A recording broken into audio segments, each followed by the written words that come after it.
'Tis the season, folks, the dog days of summer when we take stock, recalibrate our thinking, and start to look ahead. It's the time of year when we typically do an annual mid-year outlook episode featuring CBRE's reporting and analysis on what we know and what's to come. And in fact, we'll feature it on the air next week. But on this episode, we consider the future with an award-winning author and visionary thinker. There is the Marvel Avengers, and you have Thanos, and he snaps his fingers, and then as soon as he snaps his fingers, kind of the world changes. And it sort of feels like that happened. That's futurist Jacob Morgan, who has literally written the book on the topic of the future of work. In fact, that's the title of the first of his 4 bestsellers. Coming up, a popular thought leader offers enlightening perspective on the future of work, business leadership, corporate culture, employee experience, and more. I'm Spencer Levy, and that's right now on The Weekly Take. Welcome to The Weekly Take, and this week we are joined by Jacob Morgan, author and futurist, best-selling author of 4 books, including the current book, The Future Leader. Jacob, thank you so much for joining the show. Thank you for having me. It's great to have you, Jacob. And for the benefit of our audience, could you just tell us who you are and what you do? Sure. The areas that I focus on are leadership, the future of work, and employee experience. And really, I do everything that I do because I want to help create leaders who we all want to work with and organizations we all want to be a part of. Jacob, what's really great about what you've done is that you were not just a future thinker, you were way, way ahead of everybody, because I think the hottest topic in business today might be the future of work, the workplace. And you started writing about this over a decade ago. Tell us what got you interested in the topic. Yeah, this all started way back in the day when I had my first job out of college. I graduated from the University of California, Santa Cruz, and I double majored in economics and psychology, and I was very excited to join the corporate world. And I thought I was going to make a difference, make an impact, the usual spiel. And I interviewed for this company in downtown LA, and they gave me this fantastic story that I would be traveling the country, meeting with entrepreneurs and changing the world and meeting all these business leaders. So I took the job based on the story that I was told. And a couple months into my job, I'm doing data entry and cold calling and PowerPoint presentations. And the pivotal moment for me was when one of the top executives at the company came out of his beautiful corner office on Wilshire and Fairfax in downtown LA. And he shouts from across the room, he's like, "Jacob, get over here. I got something really important for you." And he calls me over and he's like, I have something really important I need you to do. And he takes out his wallet and he takes out a $10 bill and puts the $10 bill in my hand and says, "I need you to go down to Starbucks and get me a cup of coffee. And by the way, you can get yourself a latte as well." And I thought, what the hell is going on here? And it was at that moment, around 15 years ago, where I decided, you know what? I don't think I want to work for anybody else ever again. And I wanted to go off on my own and do my own thing. I suppose looking back, I should be thankful to that executive and that cup of coffee, because who knows where I would have ended up. Well, Jacob, I guess we all have similar stories. When I was a young lawyer in New York City, I remember during a closing, I had to park the car of one of our clients. I remember spending most of my first year as a young lawyer in the copy room. So I guess it's not always glamorous, but what it does, it teaches you about the culture and about who you are and what you want to do. And I changed. I changed from being a lawyer to being a banker, not because of that particular experience, but I realized that there was a broader world out there. And I think that your book goes into that broader world and how that broader world has changed. Now, what I find interesting about your book, among other things, is, correct me if I'm wrong, but it came out in 2019, just prior to the pandemic. So tell us about that and what you might have changed about it had you written it today. Yeah, so I think The Future Leader actually came out 2020, March of 2020, I believe. And I was really looking at how leadership is changing over the next 5 to 10 years. All of that is still very true and very applicable. The only difference is the timeline has changed. In other words, it's not about being the future leader, but all these skills and mindsets that I talk about in the book are essential for being a current leader. So the timeline has shrunk, but that would be the only thing about the book that I would change. Well, that's really interesting, because I think that a lot of people that are in the business world would disagree with you. They would disagree because they would say the world changed in the last 2 years. And the way I frame it is a little bit different. What I've seen in the last 2 years is a labor versus management issue, in that labor got more power. And they are asserting it in the form of hybrid work, more work from home, those sorts of things. But you do address that in your book about even pre-pandemic, you saw a rise in labor's expectations. Could you address that? Yeah, I mean, I noticed that even when I wrote my book, The Employee Experience Advantage, which I think came out in 2017, half a decade ago. And even at that point, I started noticing some of the changes that we were seeing, because part of what I do is I speak to a lot of business leaders. I work with a lot of companies and executives, and I always ask them what they're seeing inside their companies.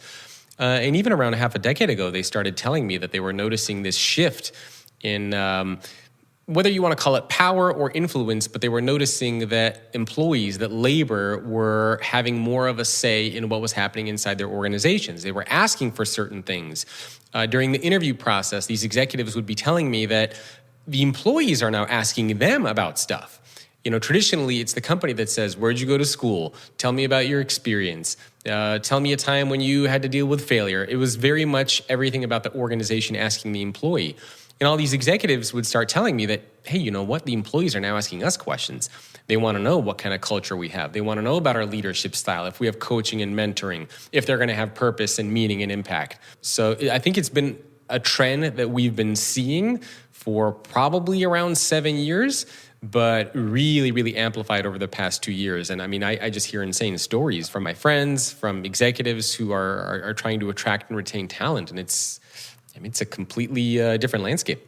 I'm looking at chapter 6, and you talk about purpose, the weekly take. We had as guests on this show the head of real estate for Allbirds. We also had the head of real estate for Sprouts. And that's all they talked about, was about that, how their brands are associated with purpose and meaning. How important is that in the modern workplace? It's huge. I mean, I think this has always been important. I mean, just as humans, we care about purpose and meaning, but it's really becoming more in the forefront inside of organizations, because it's where the connection comes from. It's where I think a lot of the humanity, the humanness comes from. And I honestly think if you were to have this conversation 10, 15 years ago and talk about purpose and meaning, people would be like, what the hell are you talking about? Like, go do your job. You're being paid to do X, Y, Z. But today, across the board, we've just been seeing a lot of changes, whether you look at discussions around climate, social injustice, whether you look at wars, whether you look at pandemics. There's just been this big shift, I think, in the world. And a lot of people are realizing that there's more to life than work. And I know it sounds kind of like a weird thing to say, but it's almost like, you ever watch those Marvel movies? I do, and we can talk about that too. I prefer the DC ones because I'm a Batman guy, but keep going. So, you know, like there is the Marvel Avengers, and you have Thanos, and he like snaps his fingers, and then as soon as he snaps his fingers, kind of the world changes. And it sort of feels like that happened. It almost feels like somebody snapped their fingers, and collectively everyone in the world woke up one day and they're like, hey, wait a minute. I don't just care about my paycheck anymore. Like, I want to contribute to society. I want to know how I'm making a difference. We're just looking at things differently. And of course, it wasn't overnight, but that's just kind of how it feels, because this conversation around purpose and meaning is everywhere. Conversations around sustainability and improving communities is everywhere. So it's huge. The big question always becomes, whose responsibility is it? Who's responsible for your purpose and meaning? Is it you? Is it the company? Is it both? And I think it's a shared responsibility. I think on behalf of the organization, organizations need to do a better job of telling stories, letting employees know how the work that they're doing is making an impact. They need to do a better job of communicating the mission and vision of the organization, aligning that to the values that the employees have. So there's a lot of work that they can do there. On behalf of the employees also need to speak up. Employees need to be more open-minded. Employees need to come to work trying to come up with solutions, right? It's very easy to come to an organization and say, hey, you know what? There's no diversity here. Hey, you know what? My employee experience sucks. My leader's terrible. It's like there's this children's book that I read to my daughter every night. It's about this little penguin that goes around, and he's like, my beak is cold. It's dark here. It's snowing. And at some point, a polar bear goes over to him, and he's like, hey, you got to stop complaining, man. You got to appreciate things that you have and notice the things that you have and suggest changes and put some effort into it. Don't just walk around unhappy. Employees, I think, need that accountability. You want diversity and inclusion? Don't just point it out. Come up with a solution. You want to have a better employee experience? Communicate that with your leaders.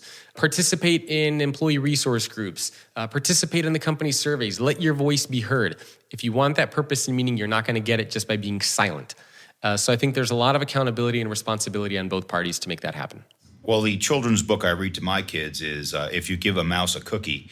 And I'm not sure the exact relationship of that book to management theory, but I'm going to come up with one by the end of the show today, I can assure you. Well, I already got the analogy for you there, and it's kind of like when you focus on giving your employees things.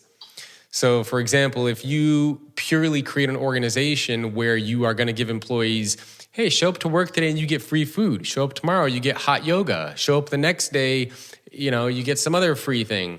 And if you keep giving and creating an organization that's purely based on these perks and benefits, not by changing the core workplace practices to your company, that's what's going to happen. You're going to give a mouse a cookie, and eventually they're going to show up to work and they're going to say, what else you got? I already have free food and hot yoga. I want more. And instead of it being about the work, about the impact, about the culture, it's about what things can you give me? And that's not a sustainable way to create a company. Well, I'm glad I didn't use the analogy "Make Way for Ducklings," which is another book I read to my kids, because I'm sure you could have come up with a clever way to link that as well. Probably, we should do a whole podcast just about kids' books and how we can tie that into what's going on in the business world. Sounds good. So one of the things that you write about is communicating with your employees and new forms of communication. We're here obviously on a podcast. I'm a big social media guy, as are you, Jacob. Talk to me a little bit how leaders can best communicate with their employees. Well, it's interesting because communication is one of those things that it's not new, right? I mean, of course, communication has been around since the dawn of time, creating paintings and caves way back in the day. But what's really changed now are the different ways, the different mediums that we can get our message across. And the number of mediums is only increasing. And so as a leader, what that means is that you need to know how to get your message across regardless of the different platforms that you're using. I remember I talked to the CEO of a company in Japan, and he was telling me this story. He's like, you know what? On average, an employee might see me live for 20 minutes a year. A year. That's it, because that's how big his company is. And he says, you know what? In that 20 minutes when I'm with that employee, I need to make sure that I can get my message across. And leaders, I think, have really been struggling with this over the past few years, especially with the pandemic. And I've seen this firsthand, right? Leaders who are motivational and inspirational, and you see them on stage and they captivate a room and everyone's like, oh my goodness, this person is so great. You put them behind a webcam and it's a totally different person. There's no motivation. There's no inspiration. They're reading a script. They're a shell of themselves. And so that's a very good example of whether you're virtual, whether you're in person, whether you're text, you need to get your message across and know how to use these different mediums for what they're intended to do. So classic example, right? You get this like 5-page email and you're like, whoa. This is probably good for an in-person conversation. Or sometimes I hear stories of employees who, their leaders send them a text and they want like these big project updates and status updates. And now all of a sudden you're responding and you're writing like a 1-page essay with your thumbs on your phone, right? So you need to know what channel is good for what. If you're going to fire somebody, don't text them like a sad face emoji and be like, hey, see you later, right? So you got to know what channel, what platform you got to use and how to get your message across regardless on what that channel is. I teach public speaking. In fact, I have a class right after this. And what I tell our students is that when you're on Zoom, you're going to communicate a lot differently than when you're on stage. Most people haven't gotten that memo, and maybe memo is another thing we could talk about. But they haven't gotten the memo that I never use slides on Zoom. Memo? What exactly? This is like a handwritten... Exactly. I'll go introduce you to the telephone, which is next to the fax machine. By the way, I've had many colleagues who did not take their fax number off their card yet. Oh my God. You don't still have a fax machine, do you? Do we even have a fax machine around here? I don't think so. But yeah, you never know. Intercoms too. My dad used to tell me stories when he was working in the aerospace industry. They used to have intercoms, and when somebody wants to see you in their office, they just page you across the entire company. We still have that, by the way. So occasionally Do you? you will hear the intercom go off. I like it. So let's go to what you call the notable 9, which are the key skills for a leader. I could read them all: global citizen, servant, chef, explorer, coach, futurist, technologically teenager, and translator. And then my favorite one of all, which is Yoda. So why don't we start with my favorite one, Yoda? What does it mean to become Yoda? First of all, I'm glad you read those and you didn't put me on the spot and make me remember all 9. You're very kind to me, Spencer. So Yoda is really about emotional intelligence, which comes down to two big elements of it, which are empathy and self-awareness. Empathy is really about putting yourself in somebody else's shoes and understanding their perspective and where they're coming from. It's not about saying, I'm sorry. It's about saying, I understand how you feel. Self-awareness is not only how you view and understand yourself, but it's how do other people view you and understand you, and if there is alignment there. So those are the 2 things for the skill of Yoda. Another thing I think that you talk about a lot in this book is humanization. And I guess emotional intelligence and becoming Yoda is part of that. But another thing you mentioned here on page 115 is that, quote, employees spend 10% of their time pursuing things that they are interested in. And I was like, wow, that's pretty unfortunate. And I mentioned this in the following context. We had 2 guests on the show that said the same thing. One of them was Carla Harris, a terrific author, a senior executive at Morgan Stanley, and the other was our own CEO, Bob Salentic. They both said that when they go to work, they don't really feel like they're working because they love it. It's sort of like a hobby. And in my mind, what they've become is a word that I use when I teach public speaking, which is maximum me. How do you maximize your skill sets, not only so that you can give maximum value to the organization, but you could be happier?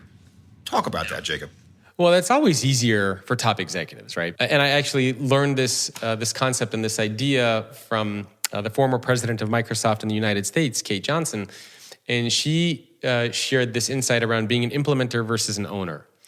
And really what starts to happen is the more senior you become in an organization, ideally, you become more of an owner, right? Your vision, your project, your ideas, you own it. But when you're entry level inside of an organization, a lot of people think more like implementers. They don't feel like they have a sense of ownership. They don't feel like it's their mission. They don't feel like they're doing anything else except for taking orders and doing what they're supposed to be doing. So the more senior you are, the easier it is for you to become your maximum me, because you are not so much doing the menial work of creating stuff. You're kind of like the architect designing the house and somebody else is going to build it. If you're the architect designing the house, it's much easier for you to be your maximum me, because it's your, what's in your mind? What do you want it to look like? How do you envision it? And it's more fun. It's more creative. And of course, you can feel more of that sense of pride and ownership and purpose and meaning there. So I think this is a challenge that a lot of organizations are trying to figure out. How do we get everybody to feel that way? And I think one of the big ways that you can do this is we need to create more autonomy and more accountability, right? I mean, I have a virtual team of 12 people that I work with. They help me create a lot of content, whether it's graphic design, whether it's podcast editing, video snippets and stuff like that. And when I first started to run my business, I would be the bottleneck for everything. I want to approve every video. I want to see every graphic. I want to control how it gets done, the colors that are used, where the cuts are, the caption, like everything. And what I started to realize is the employees that I worked with were like, man, this kind of sucks working for you, man, because we have no say, no voice, no creativity, and it created bottlenecks. So at a certain point, what I started doing is saying, look, I trust you, right? You know where we want to go. You know what we want to build. You decide how we're going to build it. You decide how to edit the video. You decide the colors that you want to use, how you want this to be laid out. And if there's a problem, then we'll talk about it after. And all of a sudden, I noticed better content being created, more content being created, more creative ideas, more unique things that I didn't even think about being able to get done. So I think one of the things that leaders need to do, and this is a hard thing to do, I get it, because you got to release a little bit of control, is to help create that vision, that destination of here's where we're going, right? Here's where I want us to end up. I don't know how we're going to get there, but together we're going to figure it out, and I want you to help me figure it out. You tell me what we need. You tell me how we're going to get there. And I think if organizations can do a better job of giving more of that autonomy, more of that accountability, more of that freedom, more of that flexibility, we will see more of that start to happen. Well, sticking with the Star Wars analogy, it reminded me of the line by Obi-Wan Kenobi telling Luke to let go. And I think that's a hard thing for leaders to do, is to let go not only of the command and control of many of their employees, but letting go of what they believe are their individual expectations as a leader. And there's a terrific line here in your book that sometimes people that are leaders are two people. They're the person at home, and then they're the person that's in the office. And then your book suggests you're better off being one person. And the way I would express that is, quote unquote, keeping it real. What's your point of view? Well, this is a big focus area at the moment for my new book that's going to come out next year. So to give a little bit of context, I don't think I've actually shared this with anybody yet.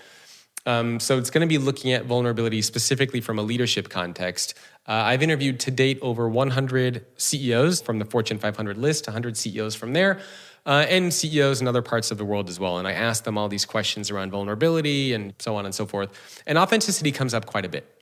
And one of the big things that all of these executives keep pointing out to or keep highlighting is this idea of being a single version of you.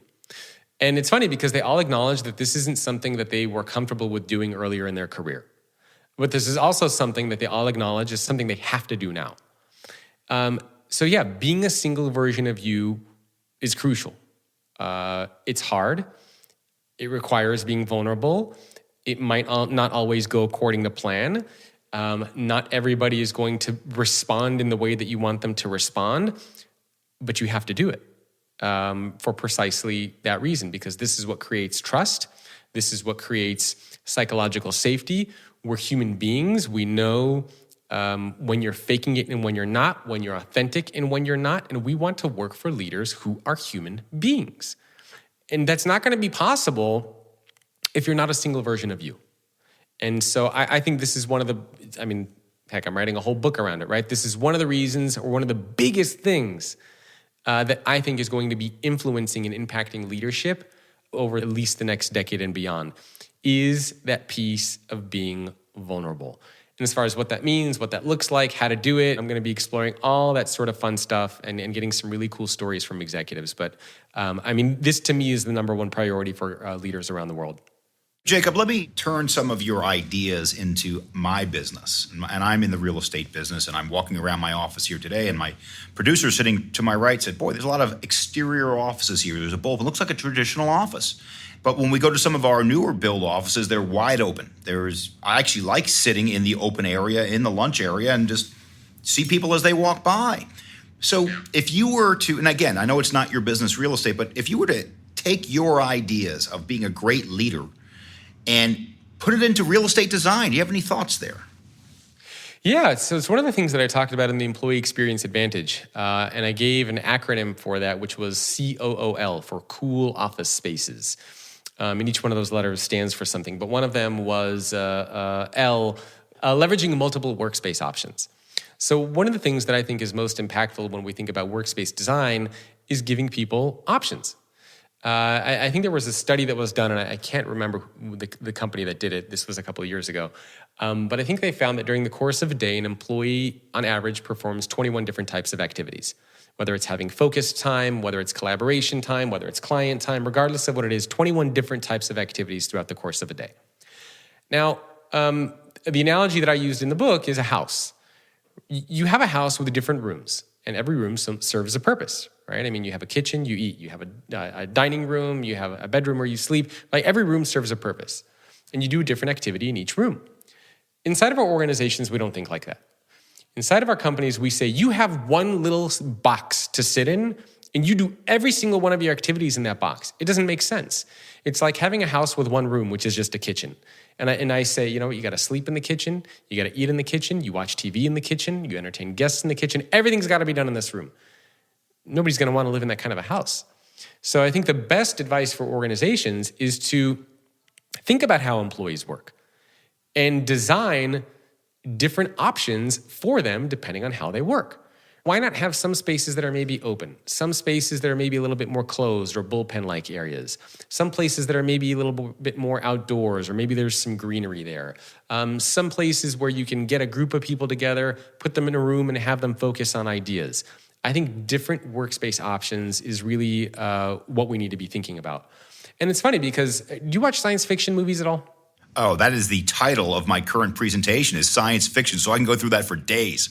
Okay, so I love science fiction. And whether you're watching something like Westworld or The Foundation on Apple, or even Severance, for goodness sakes, which is on Apple TV, which is, if you haven't seen it, it's very like old school offices in there. But even in that show, whenever you watch any kind of movie that's projected somewhat into the future or a TV show, you don't see offices are gone. Even Westworld right now, there are no scenes where skyscrapers have vanished, replaced by homes, and everybody just wakes up in their pajamas and sits at a laptop, or like plugs their mind into some sort of a universal computer. Offices are still around. I don't think offices are going to go away. But I think what we do need to think more about is those different workspace options, that flexibility. And one kind of bonus piece of advice for organizations, one of the ways that you can tell if you have a great space is you write down your values on a sheet of paper and you walk around and you see if your values are coming to life. And so whenever I give talks, there's a couple thousand people in the room, I always ask everybody, I say, somebody shout out your corporate values. And somebody says something like trust, or they say collaboration, or putting the customer first. And I say, all right, who else in this room has trust as a value, or putting the customer first, or collaboration? And you see like dozens of hands going up everywhere. And I ask them, I say, do you think your company is the only one with those values? You think your company is the only one who says put the customer first, or trust, or do the right thing? If so, then you should be suing everybody else because everybody has the same values as you. So what matters is how those values come to life. So in other words, if you say trust and collaboration, if you walk around your space, do you see that happen? Do you see trust? Do you see collaboration? Do you see have fun or doing the right thing? Or are those just words that we use? So I think that's another important thing for companies to think about is design those multiple workspace options depending on how employees work. But also, not just from a space perspective, but from a cultural perspective, make sure that your values are actually manifested in the spaces in which employees work. Otherwise, what's the point? One of the things you talk quite a bit about in your book is artificial intelligence, technology, the relationship between your employees and technology. You even have a quote in here, I believe, from Elon Musk, which said he went too far in some of his plans, put too much automation in there. How do you explain to a leader what is enough, what is too much automation or AI? Well, the analogy I use in the book is a chef. If you've ever gone to one of those fancy restaurants where you see the chef back there, one of the things that you always see the chef doing is they're tasting the food. For leaders, there are two ingredients that they really need to balance when it comes to this. Humanity and technology, right? Just two ingredients. We could do it. You need to make sure that you use technology in a way that brings people together, not pulls them apart. Like, don't use technology for the sake of using technology. Use it because it brings people together. And the way that you measure that balance is you got to be in the kitchen with everybody else. Talk to your employees and ask them, do we need more of this? Do we need more of that? What are the areas where you're struggling with? What are the areas where we can make your life easier? Where are the areas where you think there's too much automation or not enough? Like, you got to be in there with an apron on, standing in the kitchen with a spoon, just like everybody else, tasting the food and getting that feedback. And I think that's one of the areas where a lot of leaders struggle. So you got to balance the humanity and the technology, but you got to be in the kitchen with everybody else. Well, there was an old football coach for the New York Football Giants, Bill Parcells. He says, if you want me to make the food, you got to let me pick out the groceries.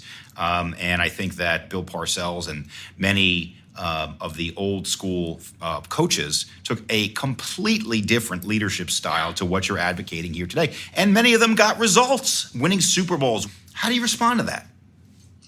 Hey, you know what? What worked in the past doesn't necessarily work in the future. And I've talked to a lot of leaders about this too, and they said, you know what? We used to be like that.